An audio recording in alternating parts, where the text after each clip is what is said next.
Lecture में हम देखेंगे मैक्सवेल रिलेशंस।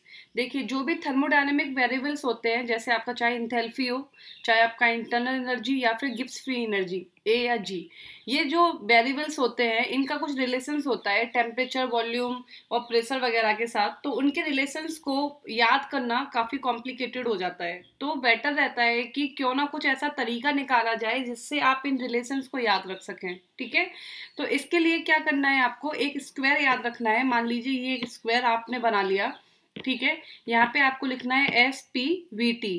देखिए, इसकी स्टोरी ये है कि कोई भी एक बंदा है जिसका नाम सत्य प्रकाश है, वो बहुत ज़्यादा थक गया है, मतलब वेरी टायर्ड हो गया है लाइफ से, और ये बोल रहा है कि हे गॉड अब उठा ले। ठीक है, तो सत्य प्रकाश वेरी टायर्ड, हे गॉड अब उठा ले, ऐसा वो बोल रहा है। ठीक है, तो ये स्टोरी आपको दिमाग में रखनी है और उस तरीके से आपको इस स्क्वायर को बना के चलना है। ठीक है, अब हम निकालते हैं इनके रिलेशन। पहला रिलेशन मान लीजिए आपको H का निकालना है, इंथैल्पी का रिलेशन निकालना है। तो आपका H यहाँ पे है, ठीक है। H के साथ में, H के लेफ्ट राइट या अप डाउन में, मतलब जिन दोनों वेरिएबल के बीच में आपका H रखा हुआ है, उन दोनों वेरिएबल को आप D के साथ राइट डाउन कर लीजिए। मतलब आपको जब DH निकालना है तो आपको H के साथ यहाँ पे कौन सा है, S, ठीक है, और यहाँ पे कौन सा है, P। तो आप लिख लेंगे क्या, DS और DP। ये आपका पहला काम हो गया। इसके बाद आपको क्या करना है कि जैसे ये आपका S है, ये आपका P है, आपका ये जो एरो है, आपका एरो देखिए T के पास जा रहा है। मतलब पहली बात तो ये S से दूर जा रहा है, S से दूर जा रहा है और T के पास जा रहा है। तो ये एरो जा रहा है किसके पास, T के पास। तो यहाँ पे क्या आ जाएगा, T, क्योंकि S से जो एरो जा रहा है वो T की तरफ जा रहा है, तो T आ गया। अब T जो है, टेम्परेचर जो है, एरो तो उसके पास आ रहा है, तो यहाँ हो गया प्लस, मतलब जिसके पास एरो आ रहा है। ओके, अब P से एरो कहाँ जा रहा है, वॉल्यूम के पास, तो यहाँ आ गया V, और वॉल्यूम के पास जा रहा है, ठीक है, तो ये हो गया प्लस। तो इस टाइप से आपने पहला रिलेशन लिख लिया। अब दूसरा रिलेशन देखते हैं G का। तो अगर आप G को देखेंगे तो G के साथ कौन सा आएगा, P आएगा और T आएगा।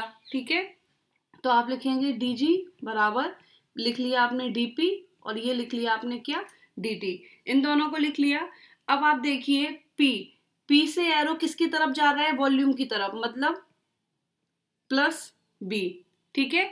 और T से T का एरो से रिलेशन S का है, लेकिन S से दूर साइड है एरो, मतलब एरो का ये जो डायरेक्शन है वो T की तरफ है, ना कि S की तरफ, इसलिए आएगा -S। ठीक है, ओके। तो अब उसके बाद U देखिए, इंटरनल एनर्जी, ये किसके बीच में है, S के बीच में और V के बीच में। तो इस वजह से आपका क्या आ गया, DS आ गया और DV आ गया। ओके, अब S और B पे फोकस कीजिए, मतलब आप फोकस करेंगे S पे और B पे।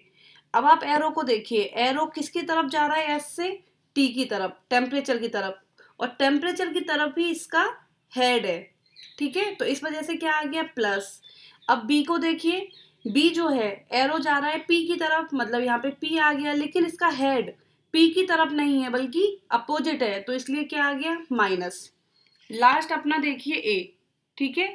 A के पास कौन सा है आपका, V, वॉल्यूम और आपका टेम्परेचर, तो DV लिख लिया आपने और DT लिख लिया।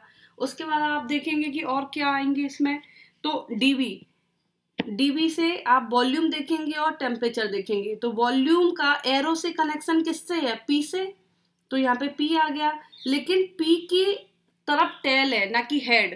देखो, जिस तरफ हेड होगा, जो कनेक्शन के बाद जिस तरफ हेड होगा उधर तो आएगा प्लस, और जिस तरफ टेल होगा वहां होगा माइनस। तो यहाँ पे P की तरफ तो टेल है, हेड तो है नहीं, मतलब एरो P से दूर जा रहा है, तो यहाँ पे आ गया क्या, माइनस। ओके, और उसके बाद आप T का अगर आप देखेंगे तो यहाँ पे रह गया S और माइनस। तो ये हो गए आपके रिलेशंस जो आपने इस मैक्सवेल रिलेशंस को देखा विथ दिस स्क्वायर। ठीक है, ओके। अब हम देखते हैं कि जब भी आप कुछ डेरिवेशन करेंगे थर्मोडायनेमिक्स में, तब आपको कुछ और रिलेशंस देखने पड़ेंगे, और उन रिलेशंस को आप कैसे निकालेंगे वो देख लेते हैं।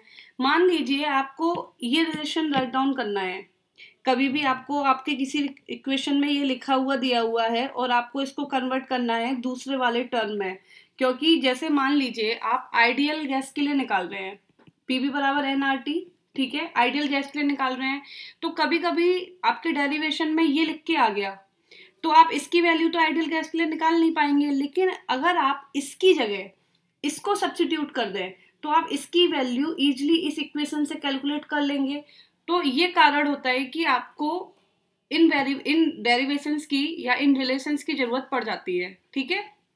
तो देखिए मैंने एक के लिए दिखाया हुआ है, दो के लिए मैंने दिखाया हुआ है, बाकी सारे उसी तरीके से लिखे जा सकते हैं।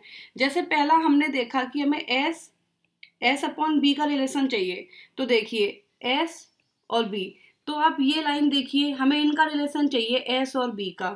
तो इसके पैरेलल में जो लाइन है, इसके पैरेलल में लाइन कौन सी है, पी और टी वाली, तो इसके सामने क्या होगा, आप लिख लीजिए एस अपॉन बी बराबर पी अपॉन टी, ठीक है। इनमें आप क्या लगा दीजिए, इनका डिफरेंशिएशन कर दीजिए, मतलब इन सब में क्या लग जाएगा, डेबल लग जाएगा, मतलब ये हो गया पी अपॉन टी, ठीक है। इन सब में क्या लगा दीजिए, आप डेबल लगा दीजिए, ओके, ये हो गया।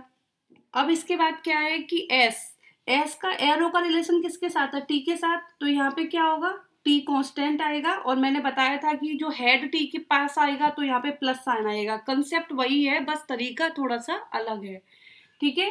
अब आप देखिए पी, आप पी देख रहे हैं, तो पी का एरो का रिलेशन किसके साथ है, पी का एरो का रिलेशन वॉल्यूम के साथ है, तो वॉल्यूम कांस्टेंट आ गया, और इसकी तरफ हेड आ रहा है तो यहाँ पे भी प्लस साइन आ गया। अब आप, ये मैंने पहला रिलेशन निकाल लिया, दूसरा देखते हैं। मान लीजिए आपको रिलेशन चाहिए, मान लीजिए आपको चाहिए ये, मान लीजिए आपको चाहिए एस अपॉन पी में चाहिए, तो इसके पैरेलल में क्या है आपका, बराबर बी अपॉन टी, ठीक है। इनके डिफरेंशिएशन कर लीजिए, दूसरा स्टेप यहाँ तक हो गया। अब इनके कांस्टेंट जो सा क्या कांस्टेंट रहेगा वो निकालिए, तो आपको देखना है एस में और पी में, तो एस का जो एरो रिलेटेड है वो टी से है, तो इसलिए यहाँ पे टी कांस्टेंट आ गया, और हेड आ रहा है उसकी तरफ, इसलिए प्लस आ गया, वही कंसेप्ट है बिल्कुल, ठीक है। उसके बाद क्या करना है आपका, आपको देखना है यस बी और टी का, बी और टी का, ठीक है। तो बी का जो रिलेशन है वो किसके साथ है, पी के साथ, तो ये हो गया पी, और सिंस देखो पी से एरो दूर जा रहा है, मतलब यहाँ पे टेल है, तो यहाँ पे क्या हो गया माइनस। तो इस टाइप से आप सारे रिलेशंस को लिख सकते हैं। कुछ ये रिलेशन है जो आपको देखने हैं, ठीक है। इनको आप पिछले वाले तरीके से भी निकाल सकते हैं, कि मान लीजिए जो मैंने आपको फर्स्ट वाले में जो मैंने आपको बताया कि डी एच का रिलेशन लिख लीजिए, जैसे डी एच का क्या होगा आपका डी एस डी पी, ठीक है, और ये हो गया आपका क्या डी एच का रिलेशन। तो अगर आप इस तरीके से डी एच के रिलेशन से आप वॉल्यूम निकाल सकते हैं और टेम्परेचर निकाल सकते हैं। जैसे कि अगर आप वॉल्यूम देखेंगे तो वॉल्यूम में आपको ये दिख रहा है डी एच, ठीक है, ये आपको दिख रहा होगा, ठीक है। टेम्परेचर आप देखेंगे उसमें आपको देखो ये डी एच दिख रहा है, तो आप इस तरीके से भी इनको निकाल सकते हैं।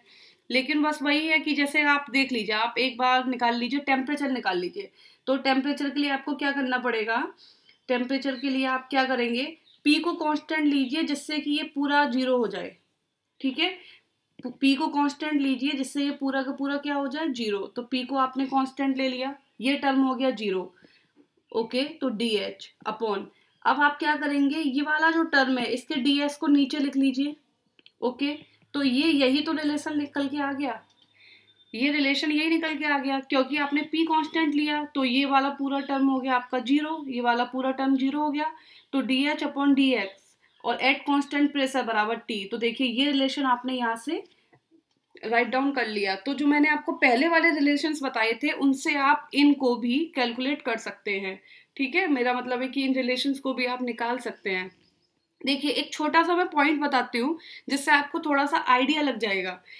आपने ऐसे ड्रॉ कर लिया क्योंकि यहाँ पे मैंने आपको बताया कि यहाँ पे डी एच आता है तो आपने ड्रॉ कर लिया, लेकिन मान लीजिए केवल अगर आपको बोल दिया कि प्रेशर का रिलेशन बताइए, तो उस टाइम पे आपको फिर सारी इक्वेशन राइट डाउन करनी पड़ेगी, आपको देखना पड़ेगा किसमें प्रेशर का रिलेशन हम निकाल सकते हैं।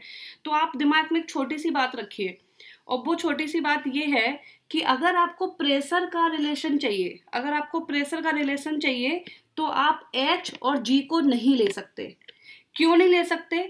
अगर आप प्रेशर के रिलेशन में एच और जी को लेंगे, मतलब जब भी आप डी एच या फिर डी जी लिखेंगे तो डी एच और डी जी में हमेशा डी पी आएगा ही आएगा।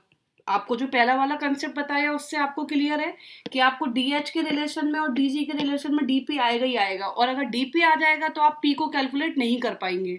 तो हमेशा जब भी पी का रिलेशन आप निकालेंगे उसमें डी यू इन्वॉल्व होगा और डी ए इन्वॉल्व होगा। आप ये रिलेशन देखिए, पी में क्या है, डी यू ए है, डी यू है और डी ए है। तो इस टाइप से आप केवल अब डी यू वाला रिलेशन लिख लीजिए और डी ए वाला रिलेशन लिख लीजिए। आप क्लियरली बहुत ईजिली इस वाले कंसेप्ट से जो मैंने अभी आपको यहाँ बताया, इस वाले कंसेप्ट से आप प्रेशर की भी वैल्यू निकाल सकते हैं। तो यही एक कंसेप्ट है, आप प्रेशर, टेम्परेचर, वॉल्यूम सबके रिलेशन को बहुत ईजिली कैलकुलेट कर सकते हैं। मैंने एक बताया, आप अदर के साथ भी अप्लाई कर सकते हैं, लेकिन उसका कंसेप्ट यही है। Thank you very much.